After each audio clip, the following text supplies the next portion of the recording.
Погалят ли веднъж фотоволтаичната повърхност, слънчевите лъчи започват да произвеждат електричество. Дейността им неизменно се свързва с получаването на светлина и топлина. Само че слънцето може да произвежда и мраз, когато това се налага. Прилепнали удобно и ергономично към карусерията на хладилните камиончета, слънчевите панели помагат за охлаждането на превозваните продукти. От пловдивската компания, която оборудва малки камиони с фотоволтаични модули, смятат, че подобно захранване предлага многобройни предимства от изгрев до залез слънце. Първо, хладилният агрегат работи напълно автономно, независимо от двигателя на превозното средство.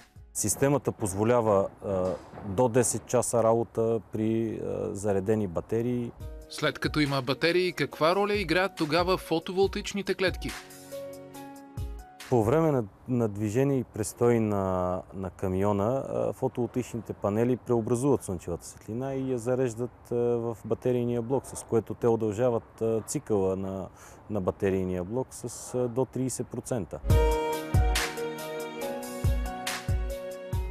Наблюденията и пресмятането сочат следното. Батериите на хладилния камион се зареждат за около 8 часа. Толкова би работил той и без фотоволтаичното покритие. С негова помощ обаче батериите осигуряват безотказно захранване за цели 10 часа.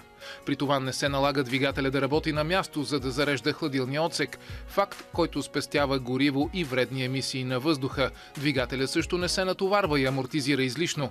Малките камиони така или иначе не разполагат с достатъчно мощност за придвижване и захранване на хладилната част. От друга страна, достъпа на големите машини в по-тесните улички е нежелан, а често и невъзможен. Фотоволтаичната система решава този проблем. На този етап тя сработва успешно с конвенционалните двигатели, с многообещаваща заявка и за още по-тих и чист начин за доставка на продуктите.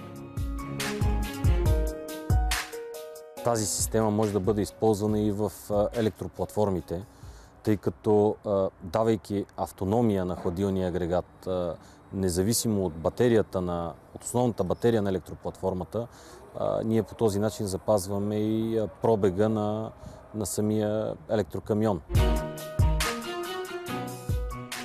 Ако пък към хладилната карусерия се добавят и малки рафтове, предлаганите на място продукти ще бъдат пресни и свежи през целия ден. А защо не и на другия?